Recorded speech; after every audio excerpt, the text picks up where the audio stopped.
whenever anybody finds out that I used to be a sports writer, they inevitably ask, well, why did you get out of that? Because they think it's so cool.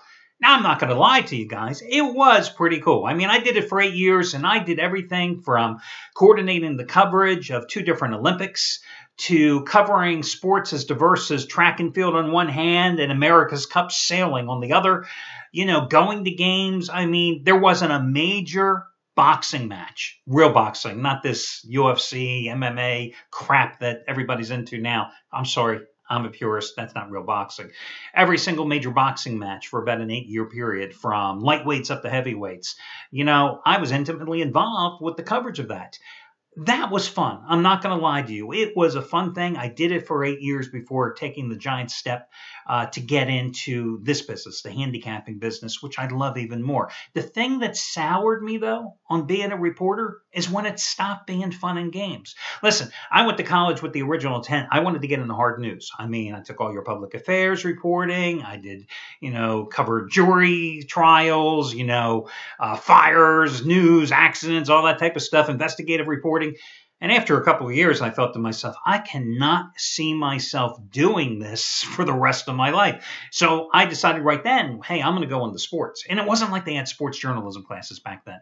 Nowadays, you can go to just about any major university. They have at least one sports journalism class. In those days, you basically took your passion and your knowledge for sports, and you had to take your journalistic skills, which, if you can write, it's no different from covering a hard news story to covering a sporting event, and you transferred those skills over to sports. But what soured me on the whole sports thing was the stuff that you've been seeing, for example, going on the last couple of weeks. It's been going on for 25, 30 years. For me, back in the day, it was the drug scandals, whether it was greenies in baseball or cocaine. Oh, my God, it seemed like every player was doing coke back then. And all the different strikes for baseball and football, etc. I think I covered 2 NFL strikes and at least 3 baseball strikes. Boring. Today, so-and-so said that they made progress on the collective bargaining agreement. Yeah, write those stories every single day. Look at what happened the last couple of weeks. Ray Rice, Ray McDonald, Greg Hardy, Adrian Peterson, the NFLPA and the NFL new collective drug policy. Those type of things. I might as well be covering government meetings. That would just bore the hell out of me. And it's the reason why all those years ago that I eventually got out of being a sports writer, because going to games, covering boxing, writing up stories, writing about trades, that's fun and games. That's what makes the job interesting. I don't think there is one writer out there that wouldn't admit to you that covering all the other stuff, all the legalese, all the union tribulations, all these domestic violence and drug issues, it's boring. It's what they have to do, but it's boring. So believe me, I'm in a job now where I got to be honest with you. Every single day is different. Yeah, I work 365 days a year. Well, 363. You have 2 days off around the All-Star break, and that's it. And, it's for me, because I run the company, it's 16-hour days, most 7 days a week, but it's fun. And as long as it stays fun, I'm going to keep doing it because it's been fun for a hell of a lot of years. It's also a lot of fun when you win. No ifs, ands, or buts. I'm not blowing smoke up your know-what on that statement, right? Listen, I have won 20 of the past 27 days. Last night, you got a 10-dime winner again from me in baseball as I delivered with San Diego over Philadelphia, 5-4. That was on the heels of Monday's discounted winner you got from me with the Angels, 8-1 over Seattle. That was on the heels of last Friday's discounted winner you got from me.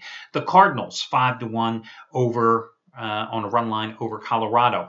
Listen, the best bet on today's board, and the reason I'm doing this video for you at about 11:30 here, nighttime, getting it off early for you, is because I think the best bet on the board is the 3:10 Eastern game between the Dodgers, who, yes, they lost last night to the Rockies, but they have absolutely owned Colorado this season, and the Rockies, who, with last night's win, continued their strong play at home. I just think that game is the best game on the board. So I decided to launch my site early and do this video early because for the third straight day and for the 12th time over the past 2.5 weeks, you're going to get my play at a huge discount. And today, you will save $55 on the purchase by using the coupon code AL24. AL24, AL24. And that'll get you my play today for $24. I'm calling it my early bankroll builder. Remember, the game goes at 3:10 Eastern time, so you got to get it early. Another discount that's available here today, the single biggest discount in terms of the money off coupon that I've ever offered was yesterday's $40. I'm repeating it again today. Why? Because I can. I run the company. I can do whatever the hell I want. So you can save $40. Don't you just love that? I mean, those of you out there in the same position, wouldn't you do the same thing I do? Save $40. It'll save you $40 off a single purchase here of anything at the site.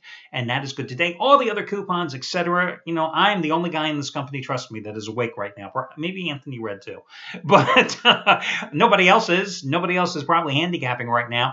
So all your other promos, etc. will be available at 2 p.m. Eastern time. Now, that's the good news from yesterday. The bad news, unfortunately, the charity play of the week, which of course is the most dear play to my heart, lost yesterday as Brad Wilton's 50-dime play on the Cubs and the Reds under did not come through. So that snapped a 2-week winning streak with the charity play of the week. So that was a real bummer.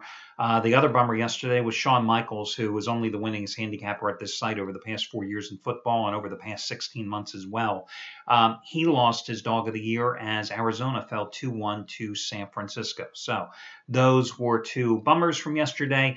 But let's move on. 24-14 run with complimentary plays over the past couple of weeks, and I've got two of them for you today. I'm going to use the Mets for the second straight day. Gave them to you yesterday with Bartolo Colon on the hill, and they responded with a 9-1 win. They have scored 14 runs and banged out 19 hits in taking the first two games of this, or in the first two games of this series against the Marlins. Now, the Marlins had rallied with 3 runs in the 8th inning to win Monday's series opener by a 6-5 count, but last night it was all New York, 9-1. I'm going to go with New York again here in this particular contest. Henderson Alvarez has pitched much better at home than he has here on the road. I like the way the Mets are swinging the bats right now. And Dylan Gee, 3-0 with a 2.30 earned run average in 5 starts against Miami. Is it Dylan Gee or Dylan G? Damn, I can't remember.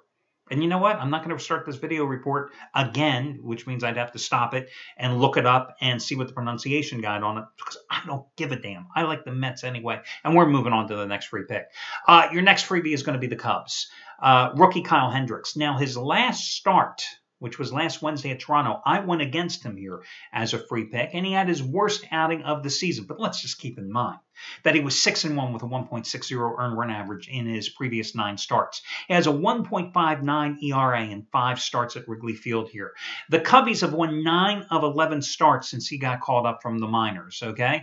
The Cubbies have dominated the series against the Reds, winning the first game 1-0 behind the pitching of Travis Wood and 2 relievers on Monday. And then last night it was a 7-0 victory. Reds only have 4 hits in this series. I got to go with the Cubbies. Yeah, they're minus $1.45, but they're playing at home. And listen, animals don't change their stripes, and neither do teams that are streaky offensively all season long. And the Cincinnati Reds certainly have been one of those feast or famine teams. And that is one of the reasons why also, those of you that are astute out there, you see my boy Adam Wainwright is pitching tonight. Last Friday, I used him against Colorado at home on the run line, and he rewarded me with yet another win. But you see how the Cardinals have been struggling now offensively since, and even before that victory by Wainwright last Friday night.